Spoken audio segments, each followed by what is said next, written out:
হিম যেখানে নিজের আলয় খুঁজে পেয়েছে, সেই হিমালয় ভারতের উত্তরে মৌন সম্মতিতে প্রতিদিন লিখছে কতই না নতুন ইতিকথা, কত ভাঙাগড়ার ইতিহাস।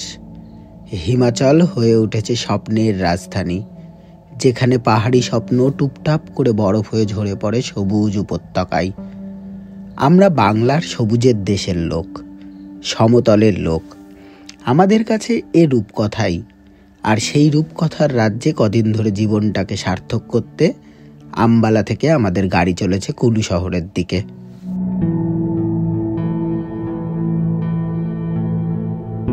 সময় এখন 1:15। আমাদের গাড়ি রওনা দিল সকলকে নিয়ে আম্বালার থেকে কুলুর উদ্দেশ্যে। পথে 7 থেকে 8 ঘন্টার জার্নি আছে, তার মাঝে আমরা দুপুরের খাওয়া দাওয়াটা সারবো। রাস্তা এখন প্রায় 270 কিলোমিটারের পথে, তো সেই জার্নি নিয়ে আমরা এগোচ্ছি।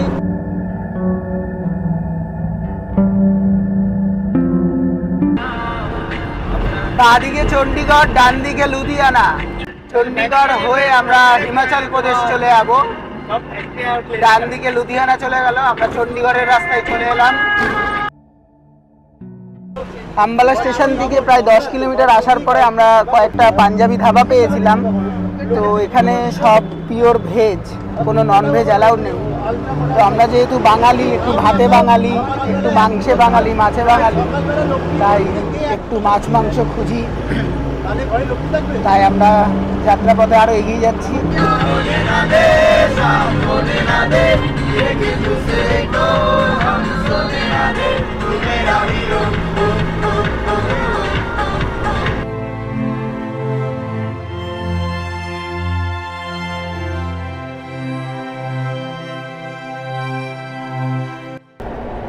বাজি বিক্রি হচ্ছে প্রপার পাঞ্জাবের রাস্তার পাশে টেন্ট করে। এখানে সবাই বাজি বিক্রি করছে ওপেন রাস্তায়। এত পপুলার বাজি। हाँ वो हम लोग पटाखे नहीं, वो बाजी बोलते हैं हमारा भाषा में, ठीक है। बाजी बाजी बाजी।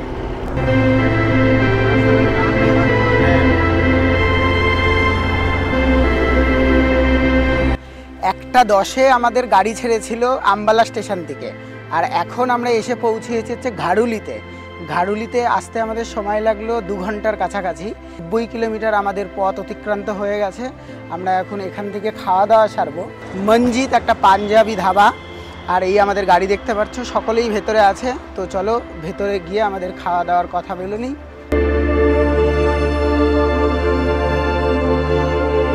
আমাদের স্পেশাল থালি, 2টো রুটি, চাওয়াল, এখানে একটা পাঞ্জাবি ডাল, তার সাথে পনির, রায়তার স্যালাড। সময় এখন 3:40। আমরা এখন লাঞ্চ করতে বসলাম। শুরু করা যাক। এর ফিডব্যাকটা চাইছি, কেমন ছিল? অসাধারণ। ভালো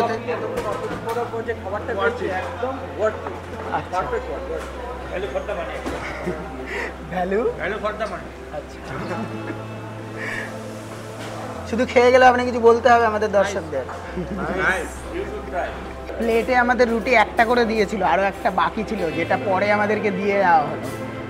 মঞ্জিত ধাবার থেকে আমরা খাওয়া দাওয়া সেরে এখন আমাদের গাড়িতে যাচ্ছি। গাড়ির থেকে আমাদের যাত্রা আবার শুরু হবে। তো আমাদের এখানে মোটামুটি 40 মিনিট মতো নষ্ট হলো, যদিও এটা নষ্ট না, এটা আমাদের জার্নি পথেই। এরা দুজনা জল নিয়ে নিল, রাস্তায় আমাদের কাজে আসবেই। চলো সবাই গাড়িতে ওঠো। এটা হচ্ছে আমাদের ট্যুরের সব থেকে হ্যান্ডসাম বয়।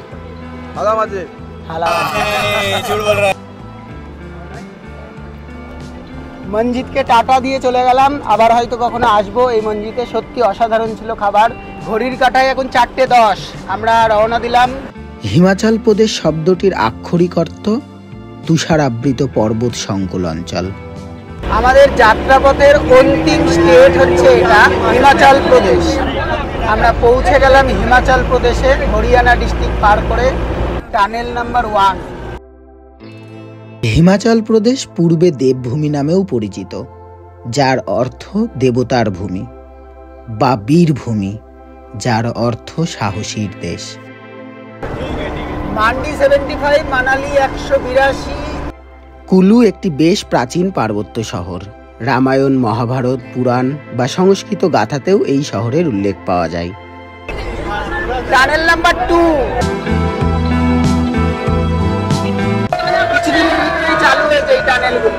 নাম্বার 2 পার করছি এখন আমরা।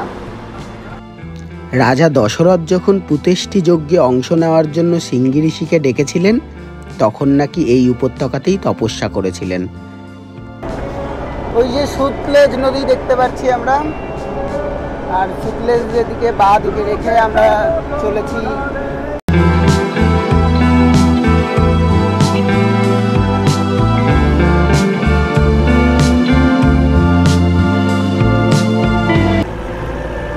Tunnel number 3।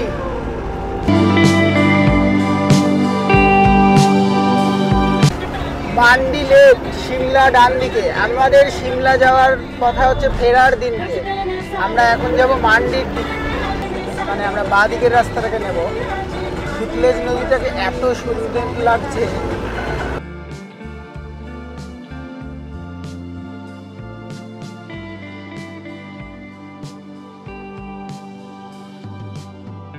আমাদের যাত্রাপথের 5 নাম্বার টানেল, তার ভিতরে আমরা প্রবেশ করলাম।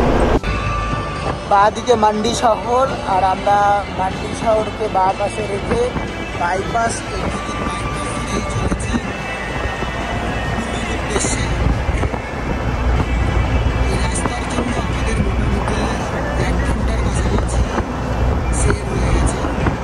টানেলটা পার করার পরে আরো আরেকটা tunnel, tunnel number 7, Manali 105 kilometre.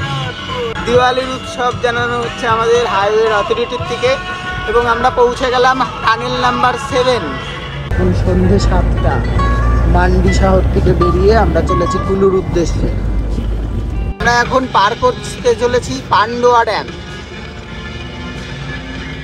এই যে আরেকটি টানেল যেটা তৈরি করা হচ্ছে, নিচ দিয়ে একটা রাস্তা চলে গেল যেটা হচ্ছে পুরনো রাস্তা, আর আমরা এখন যাচ্ছি ওপরে, এটা একদম নতুন হয়েছে, নাম্বার 11। এটা শেষ হয়ে নাম্বার 12।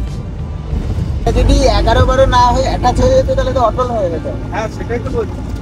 টানেল নাম্বার 14 অট টানেল, এটা হচ্ছে সব থেকে পুরনো টানেল।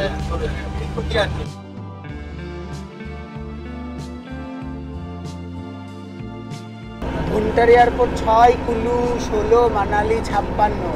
ঘড়ির কাটায় এখন 8টা বেজে 5 মিনিট। অপরূপ সৌন্দর্য ওই গাছের পাহাড়, এই জন্যই হিমাচলকে কুইন অফ বিউটি বলা হয়। এই বাঁ দিকে যে আলোকময় শহরটাকে দেখতে পাচ্ছি, এই শহরটার নাম হচ্ছে ভুন্টার। সময় এখন 8টা বেজে 45 মিনিট। 6 ঘন্টার যাত্রাপথ শেষ করে আমরা এখন চলে এসেছি কুলু শহরের কাছাকাছি। আমাদের ঠিক হোটেলটার পেছনেই হচ্ছে কুলু শহর, আর মধ্যেখান দিয়ে বয়ে চলেছে বিয়াস নদী। বিয়াস নদীর সাইডেই আমাদের এই রিভার সাইড হোটেল, আজকে রুমস অ্যান্ড রেস্টুরেন্ট। এই হোটেলেই আমরা থাকবো। আচ্ছা, রুম দেখে কি ভালো লেগেছে? ওটা খুব ভালো, প্রপার্টিটা খুবই রিসেন্ট প্রপার্টি অ্যান্ড খুব ভালো প্রপার্টি, আর লোকেশনটা জাস্ট ওয়াও। রাত্রিবেলা তো সেইভাবে বোঝা যাবে না, বাট দিনের বেলায় আই থিঙ্ক দারুণ ভিউ পাবো এখান থেকে। আর আমরা দেখি আমরা আজকের দিনটা থাকি আমরা, এবং কালকে সকালে গিয়ে আমরা একটা প্রপার রিভিউ দিতে পারবো, অ্যান্ড আই থিঙ্ক এটা বেস্ট। এই হচ্ছে হোটেলের ফ্রন্ট সাইড, আর হচ্ছে এন্ট্রান্স। এখানে একটা রেস্টুরেন্ট এবং উপরে একটা রেস্টুরেন্ট আছে, আর রুমগুলো হচ্ছে নিচের দিকে। রুমের স্পেশাল ব্যাপার হচ্ছে এটা একটা সেন্সার লক, এখানে নাম্বারিংয়ের পরে লকটা ওপেন হবে। এখানে একটা রুম এবং নিচের ফ্লোরে আরও 2টো রুম। এই হচ্ছে রুমের ভেতরটা।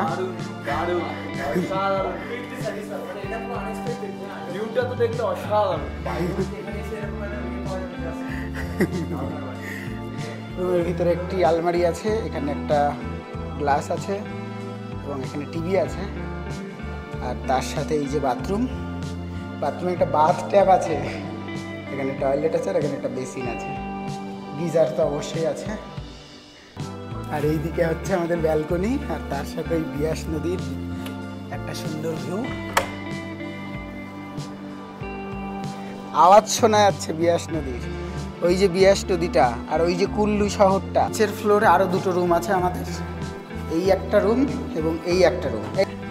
এই হচ্ছে আর একটা রুম, সেম উপরের ফ্লোরে যেরকম আছে সেম নিচের ফ্লোরেও, ঠিক আছে, সেম এখান থেকেও ব্যালকনির থেকে। দাদা, রুমটাতে এসে কেমন কি লাগছে? অসাধারণ, অসাধারণ ব্যালকনির ভিউ, জাস্ট হাওয়ার বাইরে সেটা ব্যালকনিতে এরকম দুটো চেয়ার, একটি টেবিল এবং ওই যে পাশে আমাদের আর একটা রুম, যেটা এখান থেকে ওখানের একটা ভিউ পাওয়া যাচ্ছে। সবাই সবার আনন্দে রয়েছে। আর এই কি সুন্দর রাতের এই দৃশ্য। হোটেল থেকেই আমরা খাওয়া দাওয়ার আয়োজন করেছিলাম। রাতের খাওয়া দাওয়ার মেনু রয়েছে চিকেন থালি, দুটো করে রুটি আছে, সাথে চিকেন এবং সাথে ভাত। ওই তো আছে সব। খাবারটা ঠিকঠাক, শুরু করো। একবার শুরু। যে সবাইকে খাবার দিল সেই তো এখনো বাকি রয়েছে। জন্যই তো বসে আছি। বাটি দিয়ে ধরার জায়গা নেই, যাদের দিতে দেবে। আর আরো আছে বিক্রম তো লাগলে কিন্তু নেই। হ্যাঁ অবশ্যই। চলো। রাতের ডিনারটা কেমন ছিল? ভালো এই একজনে ধরা পড়ে গেছে না খেয়ে, একদম চলছে ঠিকঠাক। আর তো একটু স্পাইসি হয়ে গেছে নাকি বেশি? তবে এই ওয়েদারে স্পাইসি স্বাদ দরকার। আচ্ছা।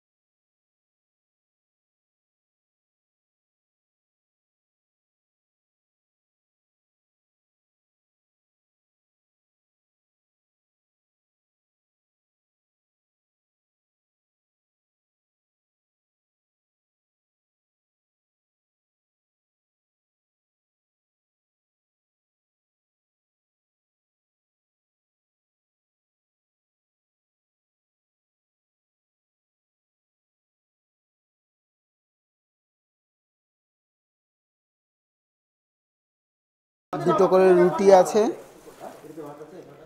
সাথে চিকেন এবং সাথে কয়েকটা ভাত।